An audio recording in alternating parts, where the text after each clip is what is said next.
Bonjour et bienvenue dans cette vidéo sur la gestion de la croissance. Aujourd'hui, on parle de mettre le doigt sur ce qui bloque notre croissance. C'est intéressant pour vous aujourd'hui si vous voulez en apprendre plus, surtout sur la gestion, en apprendre plus ou challenger peut-être les pratiques que vous avez actuellement en place pour être en mesure d'optimiser ce que vous faites en interne et ce que vous avez mis en place. C'est pour les entrepreneurs, gestionnaires, dirigeants que ça va être pertinent pour vous. On l'optimise à plusieurs niveaux quand on est en atelier ou même en coaching individuel dans les organisations. Alors,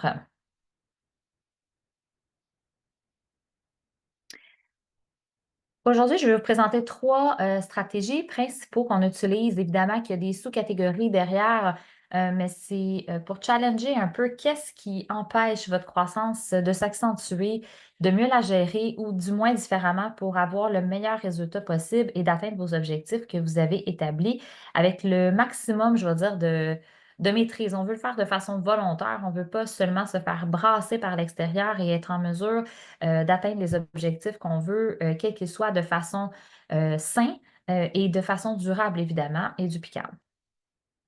En ce moment, peut-être que vous pouvez vous demander, c'est quoi vos défis principaux par rapport à la croissance? Qu'est-ce qui est challengeant chez vous? Qu'est-ce qui est déjà bien établi? C'est quoi les indicateurs de performance que vous avez mis en place? Est-ce que vous avez déjà su vous différencier sur le marché? Si oui, comment? Est-ce que c'est de façon optimale? À quel niveau vous en êtes dans le développement par rapport à ça? Est-ce que vous travaillez régulièrement à améliorer vos compétences en leadership, en gestion d'équipe, les vôtres, celles de votre équipe évidemment aussi? Est-ce que vous êtes capable de mettre le doigt sur les obstacles que vous rencontrez actuellement? Avez-vous mis en place les stratégies d'innovation, des stratégies pour être capable de prendre des décisions audacieuses quand vous arrivez à la tranchée des chemins? Est-ce que c'est facile pour vous de savoir c'est quoi la bonne direction ou si c'est des éléments que vous avez de la misère à avoir la vue sur l'ensemble de l'entreprise? Est-ce que le data est facile ou non chez vous? Donc, c'est toutes des questions qu'on peut se poser en début de rencontre, par exemple, ou avant le parcours pour commencer à aller vers l'analyse des corps pour savoir où est-ce qu'on est, où est-ce qu'on tente d'aller selon votre niveau. On veut aussi savoir c'est quoi notre tolérance au risque, actuellement, est-ce qu'on a mis des choses en place pour être capable de connaître les risques associés à la croissance? Est-ce qu'on les prend de façon intentionnelle, mesurée ou on est beaucoup plus en mode réactif? Alors, qu'est-ce qui se passe quand on arrive en croissance, en fait, c'est qu'il y a, évidemment, tant mieux si tout est beau et calme. C'est pas nécessairement là qu'on a besoin d'aller chercher des ressources en externe ou toujours travailler, quoique je pense que c'est un chemin qui est jamais terminé. L'entreprise grandit, plus ses besoins évoluent, changent. Il y a des gens qui s'ajoutent à l'équipe, des ressources, des besoins des clients. Alors, c'est en constante évolution et tant qu'à moi, c'est une bonne chose de dire: «Je vais arrêter ici», ça se peut comme, à mon sens, pas vraiment. De dire: «J'arrête au milieu de l'océan», pensant jeter l'encre, ton encre, je pense pas qu'elle nécessairement qu'elle se rend. Mais si toi, tu penses que tu arrêtes, autour de toi, ça arrête pas. Fait qu'éventuellement, ce que ça risque de faire si on ne bouge pas dans le tu sais, on n'est pas dans le mouvement vers l'avant volontairement, peu importe la vitesse de croisière qui est souhaitée, c'est qu'éventuellement, ça pourrait nous faire faire un pas de recul. Pourquoi? Parce que les compétiteurs vont continuer à possiblement innover, essayer de prendre des parts de marché, le client évolue, le marché change, les taux, ne serait-ce que les taux changent. Euh, Fait qu'il y a l'inflation, il y a des variations. Ça ne peut pas rester dans le statu quo. Le statu quo est un piège tant qu'à moi. On veut aller vers une progression. Là, après, à nous à mesurer, on parle de quelle progression, où est-ce qu'on est. Alors, qu'est-ce qui peut se passer? C'est quand on arrive dans cette phase-là de croissance et que c'est des cycles qui reviennent. Donc, c'est autant pertinent à quelqu'un qui est dans, on va dire, une jeune croissance que quelqu'un ça fait des années qu'ils sont en croissance et sont rendus établis, puis à des niveaux plus de maturité de l'entreprise. Évidemment, il y a des phases, mais il y a aussi des cycles qui reviennent et des questions à certains moments qui sont intéressantes à revenir consolider dans notre escalier de la croissance qui nous fait passer différents steps. Où est-ce qu'on fait croissance, consolidation, pour être en mesure d'avoir une trajectoire qui semble beaucoup plus lisse et stable. Alors ici, ce que je vous amène comme réflexion, en fait, c'est d'être capable de faire une auto-évaluation de la croissance que vous vivez actuellement.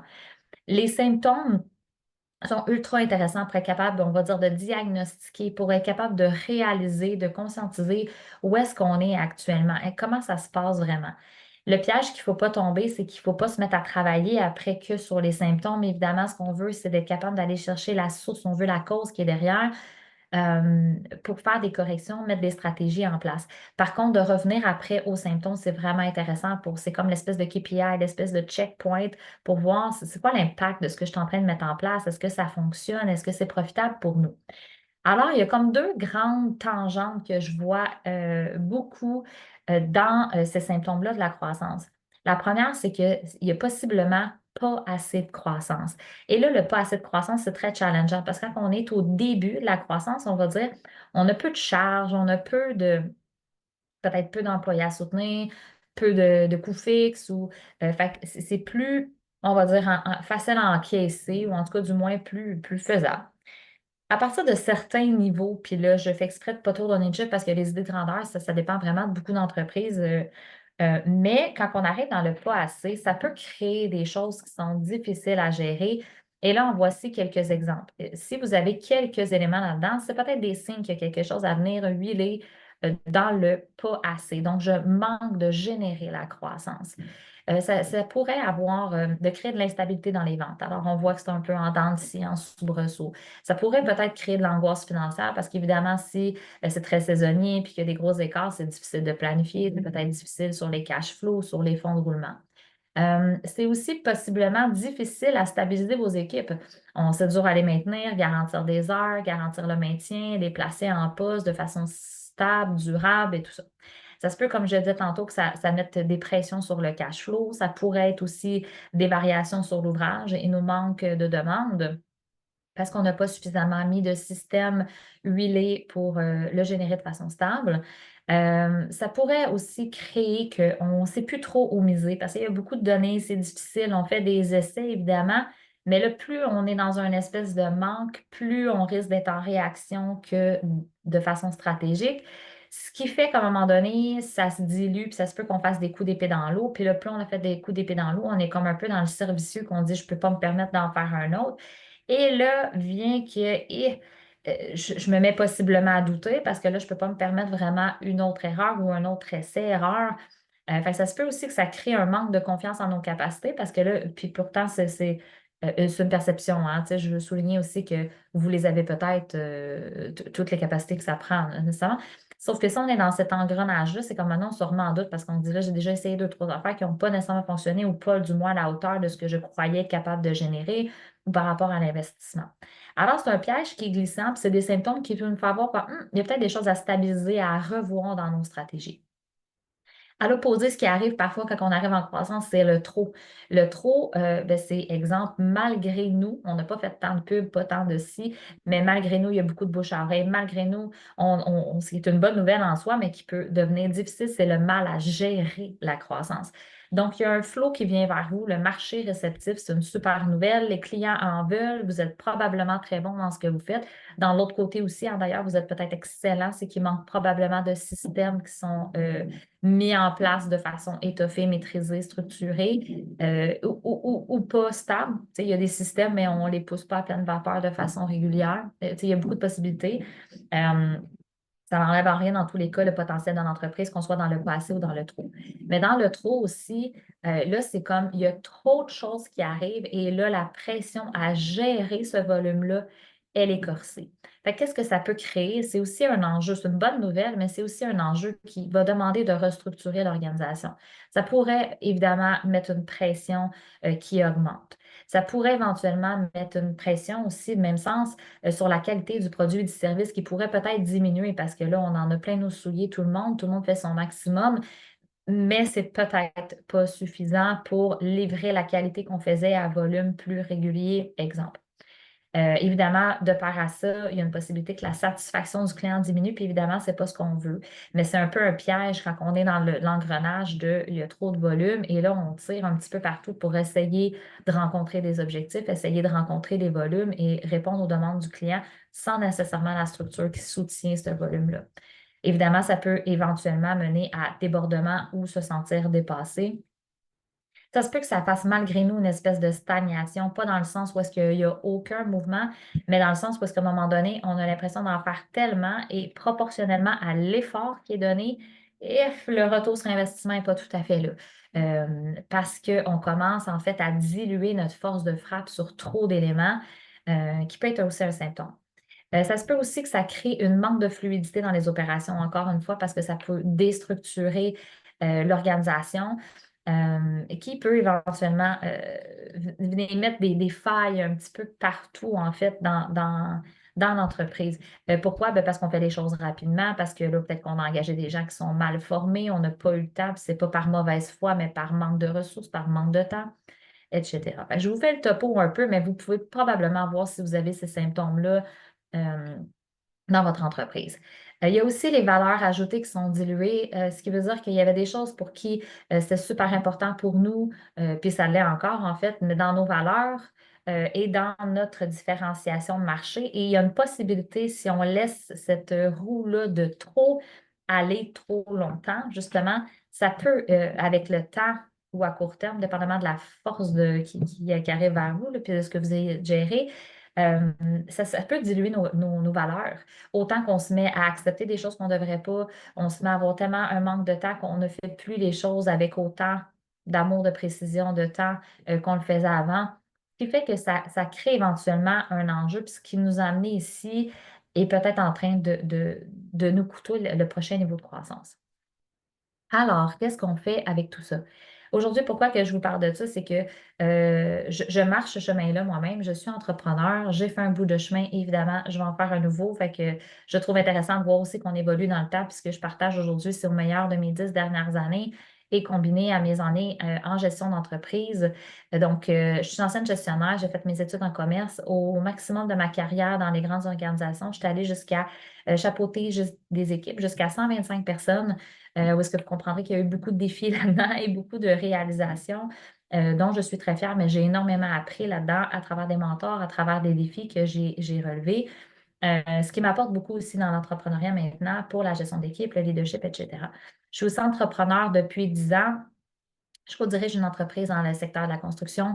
On a des unités mobiles qui vont sur les chantiers de la construction. Et dans les dernières années, un de nos pivots, en fait, on a eu des coups difficiles comme beaucoup d'autres entreprises qui nous a mené à ouvrir une deuxième division qui est une usine de fabrication de pièces d'acier, donc plus dans le niveau manufacturier, qui nous a demandé beaucoup de nouveaux savoir-faire à chaîne de production et en même temps d'établir des stratégies pour un redressement. Donc, ce qui m'a permis moi-même de passer à travers ces étapes-là et de réussir ces redressements-là et la mise sur pied d'une deuxième division qui me permet aussi de le partager avec mes clients maintenant. Je suis aussi une coach professionnelle certifiée depuis plusieurs années. J'ai accompagné énormément de clients en un à un. J'ai fait beaucoup de diagnostics aussi, ce qui me permet d'avoir une vision très globale de l'entreprise, autant pour rentrer dans quelque chose qui est très particulier à l'organisation et en même temps d'avoir une vue globale des marchés, de ce qui se fait ailleurs et tout ça pour être capable d'importer les meilleures pratiques, de voir des patterns qui se fait, des pièges à ne pas répéter. Évidemment, c'est ultra intéressant. Donc, avec ces années d'accompagnement-là, j'ai bâti de plus en plus des choses que je faisais en un à un, qu'on bascule vers des ateliers de groupe, qu'on fait maintenant encore en organisation, avec d'autres partenaires, d'autres coachs qui, la plupart, ont tous été entrepreneurs ou le sont encore et ont des bagages de gestion, de coaching, etc., pour venir accompagner dans la gestion de la croissance à différents niveaux. Alors, c'est quoi l'objectif avec tout ça? Une fois qu'on a décelé les symptômes, on sait qu'on a encore des ambitions, on veut atteindre des objectifs, on veut le faire de façon maîtrisée, le plus simple possible, performant pour être capable de continuer de soutenir nos équipes et de livrer le meilleur à nos clients. Ce qu'on va commencer à faire, en fait, c'est mon fameux AAB. Je passe souvent, mes clients m'entendent parler de mon ABCD que je traite de façon complète en atelier. Mais déjà, le AAB, on va faire une analyse des corps.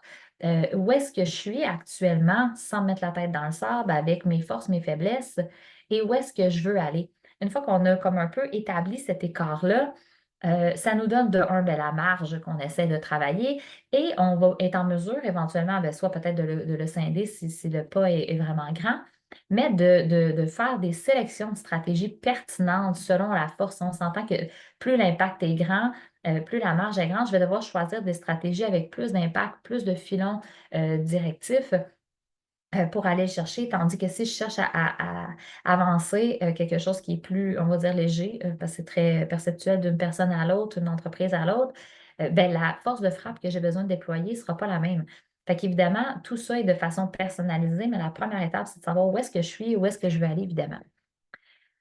Alors, qu'est-ce qui se passe que je vois honnêtement à tous les jours, puis à tous les niveaux? C'est qu'à un moment donné, il y a comme où est-ce qu'on est en ce moment, ou d'où on arrive, qui est comme plus calme. Soit on arrivait à un plateau de croissance, on était bon, puis après ça, on a voulu continuer à monter, soit l'entreprise est dans ses premiers niveaux de croissance, donc c'était plus petit avant, c'était plus simple. On est arrivé, le métier à dirigeant, souvent, c'est que la plupart des entreprises sont bâties sur moi, je suis excellent à quelqu'un qui faisait du marketing, qui a étudié en marketing, qui démarre son agence, éventuellement, l'agence grandit, grandit, grandit, puis il est devenu un dirigeant, un chef d'entreprise. Son rôle doit changer. La mécanique de l'entreprise aussi doit changer. Évidemment, on ne gère pas de la même façon, plus le volume augmente. Fait que, au début, on est un, on est possiblement deux, on est cinq, on est 10, on est 15, on est 50, on est 200, on est 300. Toutes ces évolutions-là doivent changer comment on fait les choses. Alors, au début, on part de quelque chose qui est, on va dire, stable, dépendamment du niveau où est-ce qu'on est, mais on part d'un plateau. Et là, à un moment donné, on veut aller à un prochain niveau de croissance qui nous amène à grandir. Une fois qu'on nous amène à grandir, qu'est-ce que je dois changer? Parce que la structure qui est établie ici n'est possiblement pas pertinente entièrement à ce niveau-là. Fait qu'on va mettre des nouveaux mécanismes en place. J'ai besoin peut-être de nouveaux leaders, j'ai besoin peut-être de nouvelles structures, de huiler des meilleurs services de vente, j'ai peut-être besoin d'automatiser certains éléments. Il y a beaucoup de choses à travailler là-dedans et c'est ce qu'on fait dans nos ateliers et dans autant en groupe qu'en individuel, en fait. Fait qu'on va commencer à aller déceler c'est à quelle étape de croissance l'entreprise allait. Et là, plus on grandit, qu'est-ce qui se passe? C'est que, évidemment, il y a des nouveaux défis qui s'amènent à nous. Et ça, c'est ma fameuse escalier qui monte. Et c'est normal, parce que si on n'arrive jamais à je veux grandir, whoop, tempête, je rétablis, je consolide, qui fait un fameux bateau. J'aime beaucoup les métaphores. Euh, c'est que, en fait, pour moi, quand on arrive là, c'est pas négatif, c'est pas péjoratif, parce que si on ne challenge jamais pour arriver là, peut-être qu'on n'est pas assez ambitieux, peut-être qu'on ne se permet pas assez de tolérance au risque pour être en mesure d'y aller. Alors, pour moi, c'est une bonne nouvelle de se rendre là, mais il faut s'en occuper par contre, parce que si on ne s'en occupe pas, qu'est-ce qui peut arriver? C'est que, ouf, boy, là, ça commence à chavirer pas à peu près, et je ne peux pas me laisser aller là. Et ça, c'est vrai cette passation-là qui peut avoir l'air d'une tempête dans le pas assez. Parce que si c'est pas assez, la tempête est peut-être financière et peut-être que je suis en train de perdre mes équipes. J'ai peut-être des joueurs clés que je ne suis pas capable de leur offrir un salaire compétitif sur le marché que je perds. Ça crée une tempête. Et le trop, évidemment, vous aurez bien compris que ça peut possiblement avoir l'air de ça si on se ramasse dans le trop. Mais bémol que dans le fond, il y a des symptômes qui vont être différents. Euh, mais souvent, qui est à venir consolider, pas nécessairement les mêmes éléments, mais il y a des points communs entre ces deux éléments-là, la croissance qui, je ne génère pas suffisamment de croissance qui m'emmène des défis et je génère trop de croissance que j'ai du mal à gérer, ça m'amène des défis. Et c'est ce qu'on travaille après ça dans les ateliers. Alors, qu'est-ce qu'on doit faire avec tout ça? Comment on fait le pivot? C'est quoi les vraies solutions pour aller établir là? Évidemment, ce n'est pas une recette toute faite. Hein? Ce n'est pas voici la recette, voilà, tu l'appliques, puis done deal. C'est plus nuancé que ça. Les zones grises, il y en a beaucoup. Par contre, il y a énormément de bonnes pratiques. Puis ce qu'on tente à faire, en fait, c'est de prendre le meilleur des bonnes pratiques à aller mettre des grains de sel d'innovation là-dedans et de valeur ajoutée pour se démarquer sur son marché. Ce que la plupart des marques que vous voyez ici ont commencé par commencer. Ils sont pas nés leaders de leur marché. Ils sont nés point avec des idées, le cœur au ventre, des passions, bons dans ce qu'ils font, des idées plein la tête et ils ont été capables d'amener des stratégies pour les mener à être éventuellement leaders de marché. Alors, comment on fait? Ce que je veux vous apporter, en fait, comme je vous disais, c'est d'être en mesure de prendre comment on fait pour avoir le maximum des bonnes pratiques? C'est ça comme ça. Faciliter les bonnes décisions d'affaires. Comment on fait pour avoir les bonnes pratiques, pour être en mesure de prendre des décisions? Pour moi, ça commence entre autres par changer de regard. Les solutions, possiblement, ce que vous faites déjà vous amène où est-ce que vous êtes. Et si on n'arrive plus, on arrive à un impasse ou à un plafond de verre où est-ce qu'on n'arrive pas à passer le prochain niveau, probablement que les solutions que vous connaissez déjà ou que vous faites déjà n'est pas la réponse au prochain niveau. Alors, c'est là qu'on veut challenger puis changer de regard un peu sur les solutions, les angles ou la perception qu'on a de la croissance actuelle, de l'organisation, de nous-mêmes, de comment on gère les équipes, du marché, etc. Et évidemment, on a des exercices pour faire tout ça. On arrive en atelier, on propose des différents canevas, des exercices et des nouvelles perceptions pour avoir le meilleur des bonnes pratiques avec de se permettre des niveaux d'innovation out of the box pour aller vraiment chercher c'est quoi mon épingle à tirer évidemment des pratiques qui seront autant allier la stratégie à la pratique pour que ça devienne durable et efficace. Alors, le premier changement que j'apporte, c'est qu'il faut allier trois grands blocs. Ça prend du leadership, c'est indéniable. Et leadership, je vous amène un pas de plus qu'éventuellement leadership, ça prend des échelons aussi. Ça prend, l'idéal, c'est d'avoir d'autres leaders, évidemment, avec vous. Il y a le niveau de la stratégie qui est non négociable. Et là où est-ce que je travaille beaucoup souvent, c'est que la stratégie doit être alliée au terrain, le terrain à la stratégie. Et parfois, il y en a que il y a des manques des deux niveaux. Mais des fois, il y en a qui sont très bons en stratégie, on a de la misère à implanter ou à ce que ça se rende à tous les membres de l'équipe dans la vision, dans la perception, puis qu'est-ce qu'on doit mettre en place. Ou des fois, c'est le contraire, on est bon en planification, on va être très bon dans l'action, mais on a une vue qui est trop court terme, qui n'est pas alliée à une grande stratégie plus globale, pardon. Alors, c'est vraiment d'allier les deux, en fait, qui va être une grande force. Et finalement, de mixer ça à des leviers, parce qu'avec même ces deux premières-là de catégories, il y a énormément de choses qui se placent là-dedans. Et là vient la cerise sur le sundae, si on peut dire ça comme ça, les leviers. Les leviers, c'est les game changers. C'est quoi les piliers? C'est quoi le un pas, trois marches que je dois mettre en place pour lever tout ça qui est parfois pas si simple, qu'il y a beaucoup d'éléments. Et à un moment donné, il y a des limites de temps et de ressources. Donc, comment qu'une entreprise fait pour monter une entreprise de façon phénoménale avec X, Y ressources jusqu'à X nombre de chiffres d'affaires, quand d'autres ont de la difficulté, pourtant ont possiblement obtient le même temps, on a même peut-être le même nombre de personnes dans l'équipe. Alors, comment on fait pour faire ce un pas, trois marches-là? Bien, pour moi, ça se trouve dans les game changers.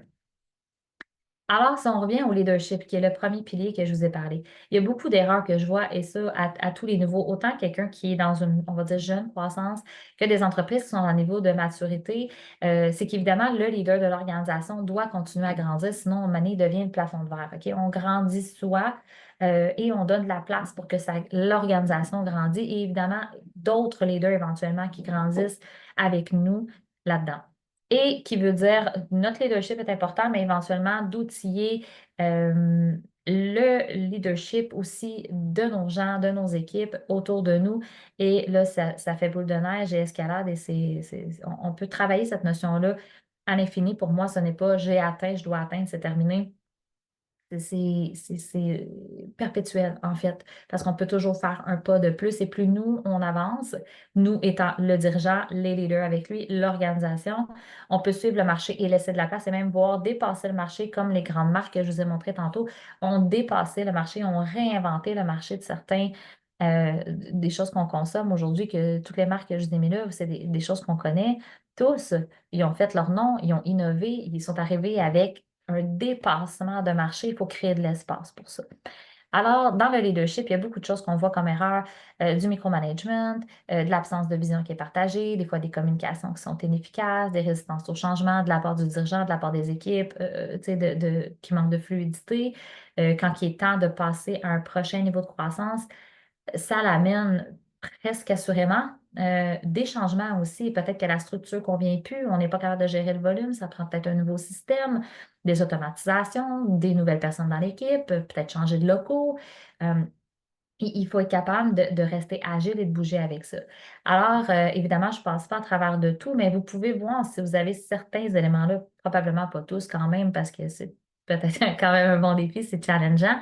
Mais ces éléments-là, ça se peut que vous reconnaissez certaines choses qui sont à travailler et qui peut-être est la clé pour le prochain niveau. Alors, voilà. Qu'est-ce que ça va créer? C'est que dans le leadership, évidemment, on peut travailler énormément d'éléments. C'est pour ça qu'on le fait de façon personnalisée pour voir vraiment dans notre analyse d'écart où est-ce que je suis, où est-ce que je veux aller, qu'est-ce qui est vraiment mes forces sur lesquelles je peux faire du pouce et qu'est-ce qui sont des enjeux vraiment à corriger dans le impact énergie. Mais on veut créer des leaders. Éventuellement, on veut mettre des stratégies en place pour être capable d'anticiper. On ne veut pas être que en réaction. Que en réaction, c'est le fun, c'est une belle capacité s'il faut se revirer sur une scène. Par contre, on ne peut pas être à plein régime comme ça tout le temps. De un, c'est épuisant. De deux, c'est dangereux. parce que je ne vois jamais venir, je dois anticiper. Éventuellement, je dois être en mesure de déléguer, sinon je ne peux pas créer de leader, je ne peux pas dupliquer, grandir. Et évidemment, c'est un piège pour chacun des leaders de ne pas être en mesure de déléguer parce qu'évidemment, à un moment donné, ça va topper à notre propre capacité, à notre propre limite. Et la responsabilisation, autant la nôtre que ceux de nos leaders, chacun de ces éléments-là, c'est des choses qu'on développe énormément en atelier et qu'on fait vraiment en étude de cas. Ici, je mettais l'exemple de l'étude de cas des transferts. Actuellement, j'accompagne quelques entreprises qui sont en transfert d'entreprise, alors soit qui sont en train de racheter, soit qui veulent vendre, soit qui ils viennent tout juste de racheter, puis on est en train de consolider avec les associés et les prochains partenaires. Et tout l'aspect du leadership est vraiment capital au cœur de cette transaction-là, quoique ce n'est pas le seul élément, mais c'est clairement un pilier qui est vraiment important. Ensuite de ça, on arrive à mes leviers. Il y a beaucoup d'erreurs communes de justement faire trop de choses en même temps qui diluent notre force de frappe, comme je le disais tantôt dans les symptômes. D'avoir trop d'éléments en même temps. À un moment donné, on manque de communication. On est trop dans des tactiques, on n'est plus dans la stratégie ou on n'arrive plus à attacher les deux. Des fois, il y a carrément un des deux morceaux qui manque. Des fois, on a les deux, mais ils ne sont pas nécessairement rattachés. Parce qu'on n'a pas décelé ça et ça. C'est mon deux pas, trois marches.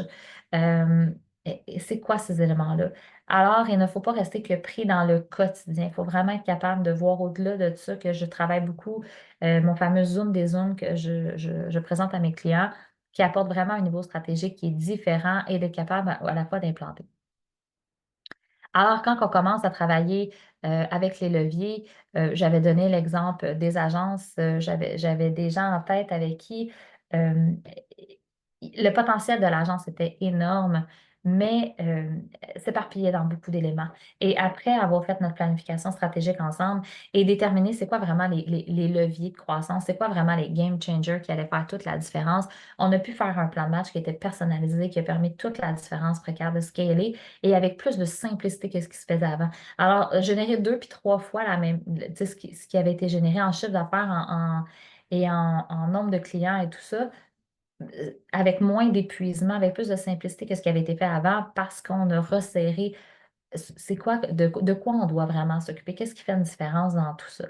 Alors évidemment, ça permet beaucoup d'impact à différents éléments, mais dans tous les cas, ça fait beaucoup d'optimisation et une prise de vitesse au lieu de faire un paquet d'essais-erreurs et de s'éparpiller dans beaucoup d'éléments. Et finalement, la stratégie, qui était le troisième pilier que je vous présentais aujourd'hui, c'est que sans stratégie, évidemment, comme je vous disais tantôt, on n'est que dans la réaction, on n'est pas dans l'anticipation. Et éventuellement, c'est pas possible d'être que réactif sur le marché. C'est un terrain très glissant parce qu'on manque de vision, on manque d'innovation possiblement. On ne se positionne pas avec assez de fermeté parce qu'on fait juste réagir à ce qui se passe. On est un peu à la merci de notre environnement. Alors, dans les stratégies, ben, c'est quoi les conséquences de ça? Ça se peut que ça fasse des décisions impulsives, des manques de ressources parce qu'on ne l'a pas suffisamment planifié ou on n'avait pas vu venir ou on se fait brasser. Il y a aussi que vu que ce n'est pas prévu, ben, on constate des choses et non on a planifié des choses. Alors, ben, le résultat est un peu presque aléatoire. Je sais que les mots sont forts, c'est un peu moins que ça, mais tout de même, c'est pas nous qui disons je suis ici, je veux aller là, puis voici le chemin puis on y va.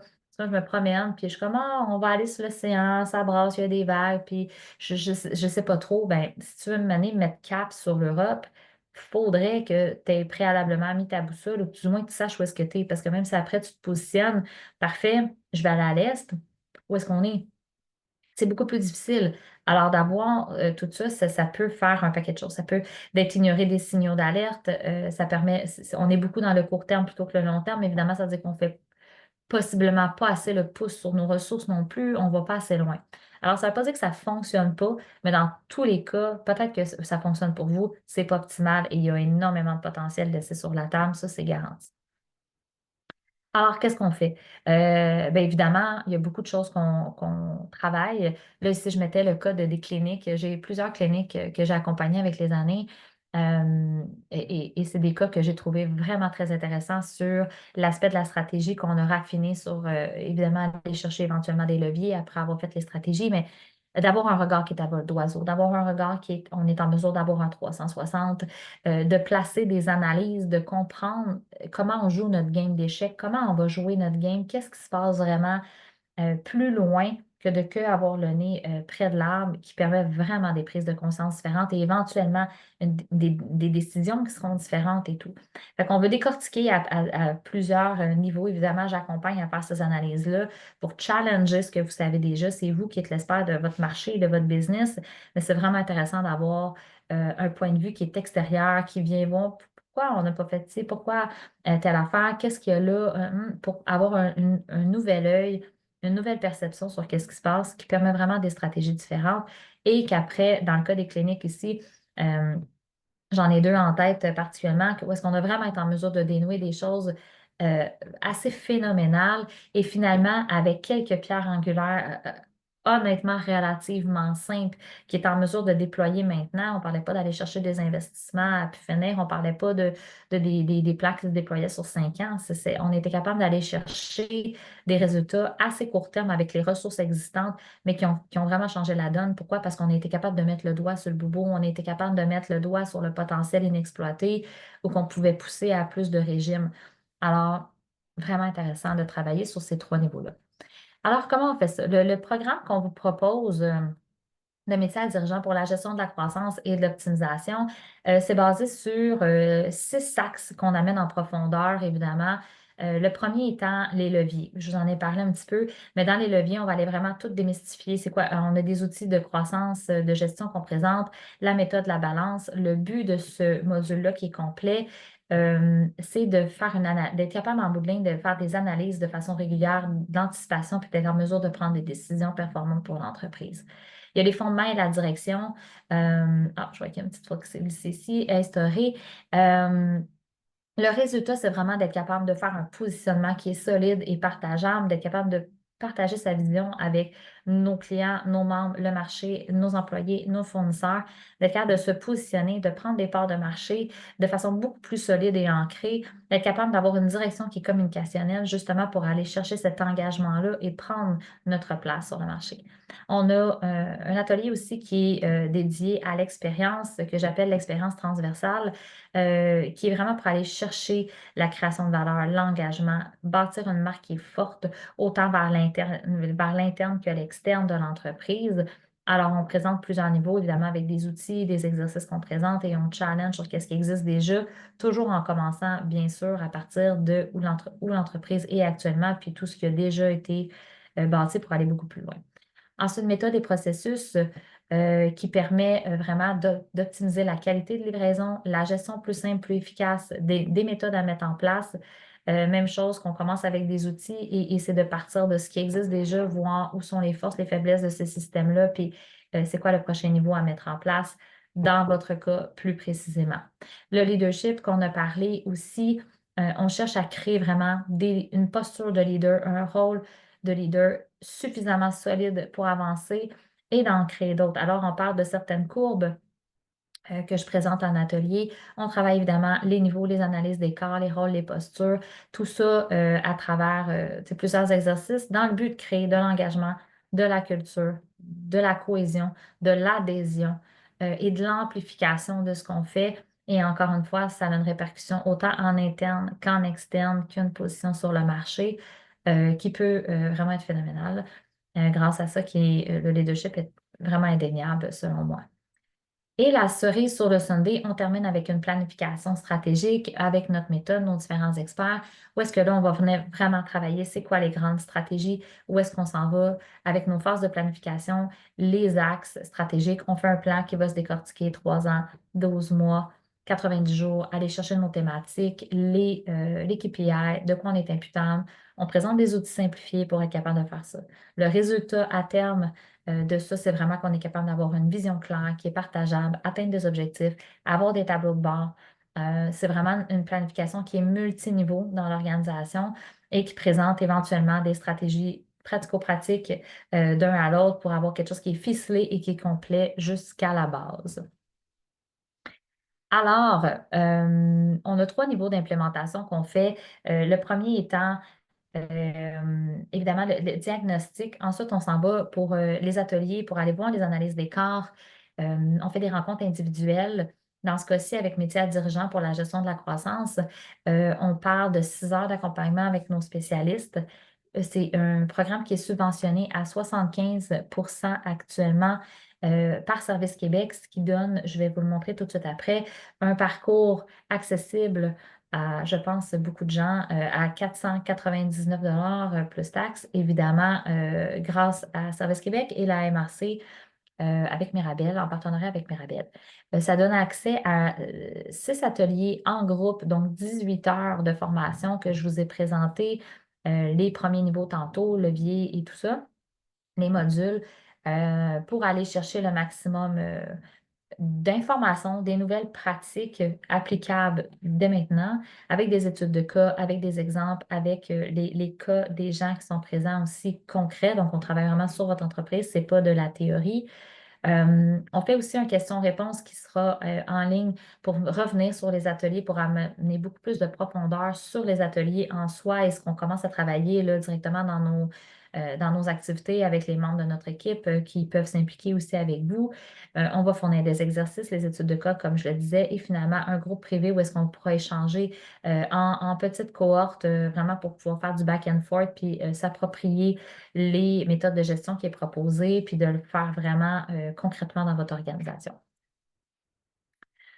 Alors, qu'est-ce qu'ils en pensent? Voici quelques témoignages de clients avec qui qu'on a accompagné, mais de façon générale, je vous dirais qu'il y a vraiment des impacts forts sur la clarté, sur la prise de décision, l'anticipation, la stratégie de l'organisation. Ça va permettre éventuellement d'avoir beaucoup plus d'air, beaucoup plus de légèreté parce qu'on sait ce qu'on a à faire. On a épuré aussi beaucoup de superflu permet des résultats évidemment sur le chiffre d'affaires, sur les ventes, sur la qualité de l'équipe et des livrables. Donc voilà. Évidemment, si vous avez des questions après, vous pouvez parler avec un membre de notre équipe ou avec moi pour en savoir plus sur ce que ça peut permettre dans votre cas, sur votre situation très précise. Alors ici, on parle du programme subventionné que je vous disais, la gestion de la croissance et d'optimisation, qui est dans ce cas-ci, pour la cohorte qui démarre en novembre, qui est exclusif aux entreprises des Laurentides. Il y aura aussi d'autres cohortes à partir du mois de janvier qui seront disponibles à tout le monde, en fait, qui sera cette fois-ci en ligne. Dans le cas qui nous intéresse ici, on parle de seulement la capacité de 12 participants. Alors, c'est vraiment exclusif et je pense que c'est vraiment une belle opportunité avec la subvention qui a été accordée par l'entremise de Mirabel Économique et de Service Québec. Donc, évidemment, on va travailler les stratégies de croissance, le leadership avec les différents modules que je vous ai préalablement présentés de façon non exhaustive, évidemment. Alors, vous avez plusieurs experts qui sont liés à ce projet-là aussi. Donc, il y a un mix qui est fait après diagnostic pour avoir le meilleur coach disponible pour vous, en plus d'avoir accès aux outils, aux ateliers, les formations et les questions-réponses par la suite. Alors, c'est pour vous si vous avez le sentiment que vous voudriez avoir plus d'optimisation, clarté, orienter vos actions, de la mobilisation, augmenter vos ventes, avoir un guide pertinent, efficace que vous pouvez suivre votre stratégie après, améliorer les communications, les bonnes pratiques d'affaires, travailler les éléments distinctifs particuliers à l'entreprise. De pair avec tout ça, bien évidemment, ça diminue stress, perte de temps, perte d'argent, les confusions, malentendus, les turnovers, les doutes, tout ça qui se dissipe avec les stratégies qui sont mises dans l'eau et c'est l'objectif qu'on veut. Ce que je peux vous garantir, évidemment, dépendamment de où l'entreprise est, l'implication que les gens ont à déployer avec nous, autant en individuel qu'en groupe, participer aux questions-réponses, poser des questions, amener leur propre cas pour qu'on travaille directement dedans. Euh, vous pourrez mesurer le résultat, mais ce que je peux vous garantir, c'est que c'est garanti qu'il va y avoir du mouvement, en fait. Je garantis qu'il va y avoir un changement de regard vraiment intéressant pour être beaucoup mieux équipé au prochain niveau de la croissance, la maîtriser, le faire de façon volontaire et non se faire brasser. Dans l'autre sens non plus, même quand on est dans le pas assez, de ne pas être victime de ce pas assez-là, on peut prendre la responsabilisation. Il y a des éléments qu'on peut mettre en place, il y a des stratégies performantes qu'on peut déployer avec plus de simplicité, pas nécessairement facilité parce que ça demande des actions, faut le faire, mais avec plus de simplicité parfois que ce qu'on croit. Et c'est vraiment intéressant d'avoir le point de vue extérieur, avoir un checkpoint. Quand nous, on est très près de l'arbre, moi, la première, autant j'accompagne, mais dans mon organisation aussi, je trouve ça vraiment intéressant quand j'ai d'autres personnes qui viennent mettre un grain de sel parce que nous, on est dans notre day-to-day, évidemment, tous les jours. Alors, je vous garantis de l'impact sur votre expérience en tant que dirigeant. Je vous garantis du développement des compétences qui seront réutilisables à tout niveau de l'organisation, autant avec vos équipes dans différents départements et à tout niveau de votre croissance, peu importe où est-ce que vous êtes actuellement, pour l'avoir testé avec des centaines d'entrepreneurs en privé, pas juste en envoyant des choses qui sont en différé, là, vraiment avoir parlé avec chacune de ces entreprises-là, comprendre leur dynamique et appliquer les méthodes de façon personnalisée à leur situation et à leur niveau. J'ai accompagné des gens qui vivaient des jeunes croissances jusqu'à des entreprises établies où est-ce qu'on parle des millions de chiffres d'affaires, des centaines d'employés, des systèmes beaucoup plus établis et ces méthodes-là qu'on optimise sont encore pertinentes à tous les niveaux. Alors, c'est vraiment intéressant, dépendamment de où est-ce que vous êtes rendu, si ça vous parle. Si vous avez des questions, évidemment, vous pouvez parler avec nous ou un membre de notre équipe, mais ce que je vous invite à réfléchir, c'est que je suis convaincue que vous êtes excellent dans ce que vous faites parce que vous êtes déjà rendu à la tête d'une entreprise en croissance en tant que gestionnaire, dirigeant, entrepreneur. Euh, je suis convaincue qu'il y a beaucoup de potentiel qu'on peut venir travailler avec vous. Assurez-vous de savoir comment vous allez aller chercher vos objectifs. Est-ce que c'est avec un accompagnement comme on le propose? Est-ce que c'est avec d'autres choses? Est-ce que vous vous mettez dans des cohortes, des masterminds? Comment vous vous assurez de nourrir pour amener toujours de la nouvelle énergie à l'entreprise et voir changer vos perceptions, amener du sang neuf, si on peut dire, pour aller plus loin. Alors, n'oubliez pas que le statu quo n'est pas possible, de rester à la même place. Éventuellement, ça bouge autour de vous, ça prend du mouvement, de l'évolution. Sinon, par défaut, à un moment donné, si ça vous fait faire malheureusement un pas de recul, ce qu'on vous propose, c'est vraiment d'être capable de pousser sur les game changers qui sera adapté pour vous pour le prochain niveau. Alors, si ça vous parle, ben, n'hésitez pas à venir nous parler. Comme je vous ai dit, dans le programme ici, c'est exclusif. Je ne sais pas s'il y en aura d'autres dans ce cas-ci subventionnés avec la ville de Mirabel. On parle de 75 de subventions qui mènent le prix à 499 plus taxes. Vous pouvez communiquer directement avec moi par téléphone, par courriel. Vous pouvez aussi vous adresser directement à Mirabel Économique pour faire votre inscription ou pour poser des questions ou aller voir sur notre site plus d'informations sur le parcours. Et ça va me faire vraiment un grand, grand plaisir d'accueillir ces participants-là dans cette cohorte-ci ou dans la prochaine cohorte qui sera en virtuel au mois de janvier. Donc, au grand plaisir de vous y voir.